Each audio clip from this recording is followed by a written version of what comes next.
पवन तनय संकट हरन, मंगल मूरति रूप।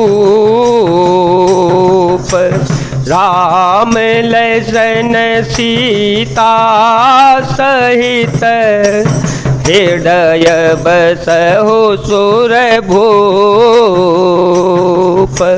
मति अनुहारि सुवारि गुण, गण गण मन यहवाह। सो मेरे भवानी शंकर हैं, कह कवि कथा सुहाए। अपनी बुद्धि के अनुसार इस सुंदर जल के गुणों को विचार कर उसमें अपने मन को स्नान कराकर और श्री भवानी शंकर को स्मरण करके कवि तुलसीदास सुंदर कथा कहता है। अवर घुपति पद पंकरुह, हिय धरे पाई प्रसाद। कहो जोगल मुनि वर्य कर, मिलन सुभग संवाद। मंगल भवन मंगल हारे, ध्रुव हो सो दशरथ अजर विहारे। राम सिया राम सिया राम सिया राम, सिया राम जय जय राम। मैं अब श्री रघुनाथ जी के चरण कमलों को हृदय में धारण करके और उनका प्रसाद पाकर दोनों श्रेष्ठ मुनियों के मिलन का सुंदर संवाद वर्णन करता हूँ। भरद्वाज मुनि बसहि प्रयागा, भरद्वाज मुनि बसहि प्रयागा। तिन्हि राम पदयति अनुरागा, तापस सम दम दया निधाना। परमारथ पथ परम सुजाना, माघ मकर गतर विजय होई। तीरथ पति आव सब कोई, देवयनुज किन्नर नर श्रेणी। सादर मजहि सकल त्रिवेणी। भरद्वाज मुनि प्रयाग में बसते हैं, उनका श्री राम जी के चरणों में अत्यंत प्रेम है।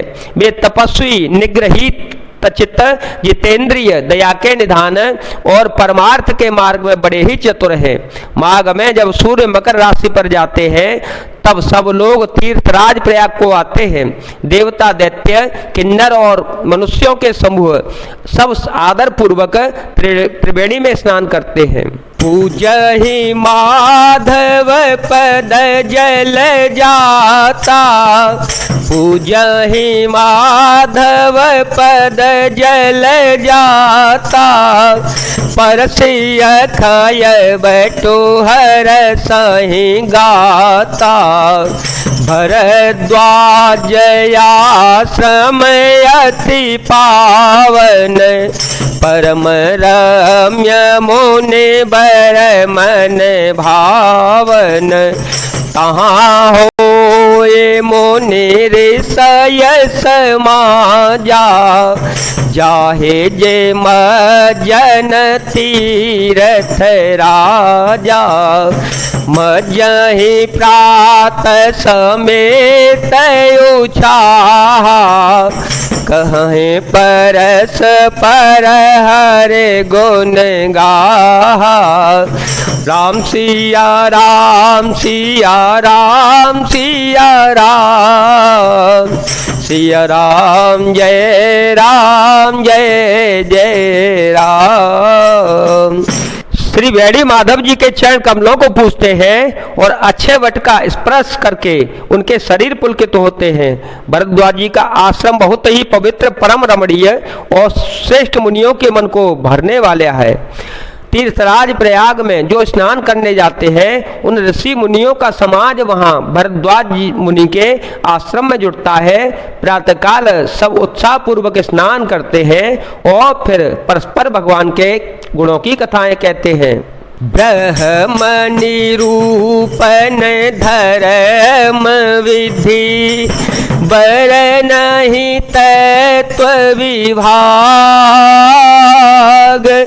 कहीं भगति भगवंत के संयोत ज्ञान विराग। ब्रह्म का निरूपण, धर्म का विधान और तत्वों के विभाग का वर्णन करते हैं तथा ज्ञान वैराग्य से युक्त भगवान की भक्ति का कथन कहते हैं।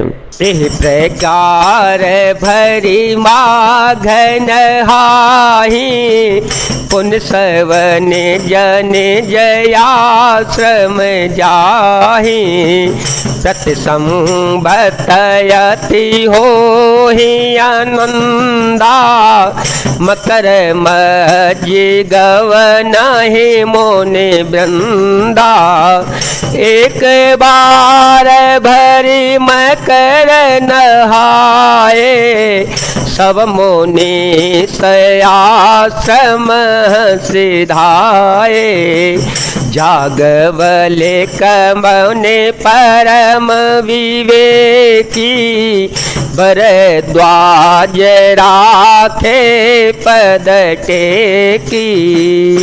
इस प्रकार माघ के महीने भर स्नान करते हैं और फिर सब अपने अपने आश्रमों को चले जाते हैं। हर साल वहाँ इसी तरह बड़ा परम आनंद होता है। मकर में स्नान करके मुनिगण चले जाते हैं। एक बार पूरे मकर भर स्नान करके सब मुनीश्वर अपने अपने आश्रम को लौट गए। परम ज्ञानी याज्ञवल्क्य मुनि को चरण पकड़कर भरद्वाज जी ने रख लिया। सादर चरण सरोज पखारे अति पुनीत आसन बैठारे कर पूजा मुनि सूज सुब खानी बोले अति पुनीत मृदुवानी नाथ एक संशय बड़े मोरे करगत वेद तत्व सब तोरे कहते सो मोहि लागत भय लाजा जो न कहूँ बड़े हो ये काजा। आदर पूर्वक उनके चरण कमल धोए और बड़े ही पवित्र आसन पर उन्हें बैठाया। पूजा करके मुनि याज्ञवल्क्य जी के सुयश का वर्णन किया। फिर अत्यंत पवित्र और कोमल वाणी से बोले, हे नाथ, मेरे मन में एक बड़ा भारी संदेह है। वेदों का तत्व तो सब आपकी मुट्ठी में है, अर्थात आप ही वेद का तत्व जानने वाले होने के कारण मेरा संदेह निवारण कर सकते हैं। पर इस संदेह को कहते हुए मुझे भय और लज्जा आती है। भय इसलिए कि कहीं आप यह न समझे कि मेरी परीक्षा ले रहे हैं। लाज इसलिए कि इतनी आयु बीत गई, अब तक ज्ञान न हुआ, और यदि नहीं कहता तो बड़ी हानि होती है, अर्थात अज्ञानी बना रहता हूँ।